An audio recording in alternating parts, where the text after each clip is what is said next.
رات کا آخری پہر ہے، مدینہ کی گلیاں خاموش ہیں، آسمان پر ستارے جگمگا رہے ہیں، اور ایک سوال جو ہر سال رمضان کے آخری دنوں میں ہمارے دروازے پر دستک دیتا ہے، کیا صرف روزہ رکھ لینا کافی ہے یا اس عبادت کی تکمیل کے لیے کچھ اور بھی ضروری ہے؟ کیا ہوگا اگر ایک چھوٹی سی غفلت ہمارے پورے رمضان کو ادھورا چھوڑ دے؟ اور کیوں رسول اکرم صلی اللہ علیہ وسلم نے ایک خاص صدقہ رمضان کے اختتام سے جوڑ دیا؟ آج کی اس دستاویزی کہانی میں ہم جانیں گے رمضان میں فطرانہ کتنا ضروری ہے، یہ حکم کیوں دیا گیا، کس پر فرض ہے، اور اگر ادا نہ کیا جائے تو کیا نقصان ہے۔ یہ صرف چند روپے نہیں، یہ عبادت کی تکمیل ہے، یہ دلوں کو جوڑنے کا نظام ہے، یہ امت کی اجتماعی پاکیزگی ہے۔ آئیے تاریخ کے دریچوں سے گزرتے ہیں۔ رمضان قرآن کا مہینہ، رحمت، مغفرت اور جہنم سے آزادی کا مہینہ۔ لیکن اسلام صرف انفرادی عبادت کا نام نہیں، اسلام ایک مکمل معاشرتی نظام ہے۔ رسول اللہ صلی اللہ علیہ وسلم نے روزے کو صرف بھوک اور پیاس تک محدود نہیں رکھا، بلکہ اس کے اختتام پر ایک ایسا عمل لازم کیا جو غریب اور امیر کے درمیان فاصلے کو ختم کر دے۔ اس عمل کو کہا جاتا ہے صدقہ فطر یا فطرانہ۔ یہ صرف مالی عبادت نہیں، یہ دلوں کی تطہیر ہے، یہ روزوں کی کمی کو پورا کرنے والا عمل ہے، اور اس کی اہمیت ہمیں صحیح احادیث میں ملتی ہے۔ حضرت عبداللہ بن عباس رضی اللہ عنہما روایت کرتے ہیں کہ رسول اللہ صلی اللہ علیہ وسلم نے صدقہ فطر کو فرض قرار دیا تاکہ روزے دار کی لغویات اور بیہودہ باتوں کا کفارہ ہو اور مسکینوں کے لیے کھانے کا انتظام ہو۔ یہ کوئی اختیاری عمل نہیں تھا، یہ باقاعدہ فرض کیا گیا حکم تھا۔ لیکن کیوں؟ آئیے اس سوال کا جواب تاریخ کے مناظر میں تلاش کرتے ہیں۔ مدینہ کی فضا میں ایک نیا نظام قائم ہو رہا ہے۔ مہاجرین جنہوں نے مکہ چھوڑا، اپنا گھر، مال، زمین سب کچھ پیچھے چھوڑ دیا۔ انصار جنہوں نے اپنے گھروں کے دروازے کھول دیے، لیکن معاشی حالات آسان نہیں تھے۔ کئی گھرانے ایسے تھے جن کے پاس عید کے دن کھانے تک کا انتظام نہیں تھا۔ پھر رمضان آیا، مسلمانوں نے روزے رکھے، بھوک برداشت کی، صبر سیکھا۔ لیکن رسول اللہ صلی اللہ علیہ وسلم کی نظر صرف عبادت پر نہیں تھی، بلکہ معاشرے کے ہر فرد پر تھی۔ اسی پس منظر میں دوسرے ہجری سال صدقہ فطر کا حکم نازل ہوا۔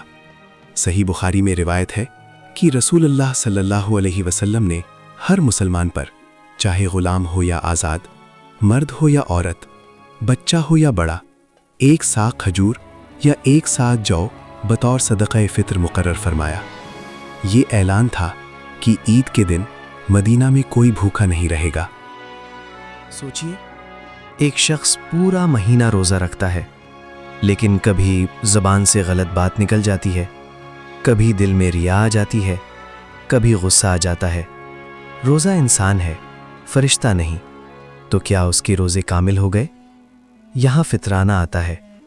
حضرت ابن عباس رضی اللہ عنہما کی روایت کے مطابق صدقہ فطر روزے دار کو لغویات اور فحش باتوں سے پاک کرنے کے لیے ہے۔ یہ گویا رمضان کا اختتامی مہر ہے۔ جیسے نماز کے آخر میں سلام، ویسے ہی رمضان کے آخر میں فطرانہ۔ یہ ایک روحانی صفائی ہے اور ساتھ ہی معاشرتی انصاف کا اعلان۔ اسلام چاہتا ہے کہ عید کی خوشی اجتماعی ہو، صرف امیروں کی عید نہ ہو۔ رسول اللہ صلی اللہ علیہ وسلم نے فرمایا، انہیں اس دن سوال کرنے سے بے نیاز کر دو۔ کیا خوبصورت نظام ہے۔ ایک سا، یہ نبی کریم صلی اللہ علیہ وسلم کے زمانے کا پیمانہ تھا، تقریباً 2.5 سے 3 کلو کے برابر۔ کھجور، جو، کشمش یا اس زمانے کی بنیادی غذا۔ کیوں؟ تاکہ اصل مقصد پورا ہو، کھانا پہنچے، پیٹ بھرے، ضرورت پوری ہو۔ آج کے دور میں علماء نے اسی مقدار کی قیمت کے مطابق رقم ادا کرنے کی اجازت دی ہے، لیکن اصل حکمت نہیں بدلی۔ فطرانہ ہر اس مسلمان پر واجب ہے جس کے پاس اپنی بنیادی ضروریات سے زائد مال موجود ہو، چاہے سونا چاندی ہو یا نقد رقم، اور یہ ہر فرد کی طرف سے ادا کیا جاتا ہے۔ گھر کے سربراہ پر لازم ہے کہ اپنے زیر کفالت افراد کی طرف سے بھی ادا کرے۔ یہ اسلام کا سماجی توازن ہے، کوئی طبقاتی فرق نہیں۔ ہر شخص چاہے امیر ہو یا متوسط اس نظام کا حصہ بنتا ہے۔ رسول اللہ صلی اللہ علیہ وسلم نے حکم دیا کہ صدقہ فطر نماز عید سے پہلے ادا کیا جائے۔ صحیح بخاری کی روایت ہے کہ صحابہ کرام رضی اللہ عنہم عید سے 1 یا 2 دن پہلے فطرانہ ادا کر دیا کرتے تھے۔ کیوں؟ تاکہ مستحقین کے پاس عید سے پہلے انتظام ہو جائے۔ اگر کوئی شخص نماز عید کے بعد ادا کرے تو وہ عام صدقہ تو ہوگا، لیکن فطرانے کی فضیلت حاصل نہیں ہوگی۔ یہ بات ہمیں سنجیدہ کرتی ہے۔ یہ کوئی معمولی عمل نہیں، یہ وقت کے ساتھ جڑا ہوا حکم ہے، ایک اجتماعی نظم ہے۔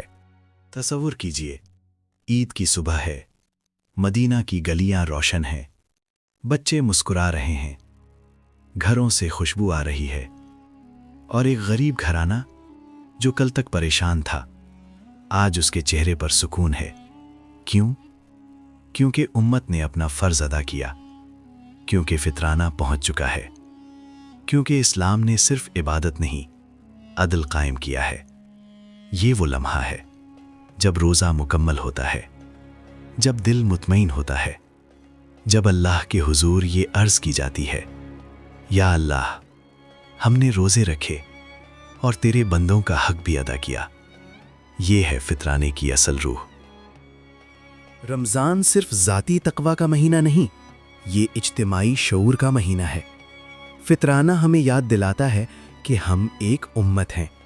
اگر ہمارے محلے میں کوئی بھوکا ہے تو ہماری عبادت ادھوری ہے۔ اگر عید کے دن کوئی بچہ اداس ہے تو ہماری خوشی مکمل نہیں۔ فطرانہ چھوٹی رقم ہو سکتی ہے، لیکن اس کا اثر بہت بڑا ہے۔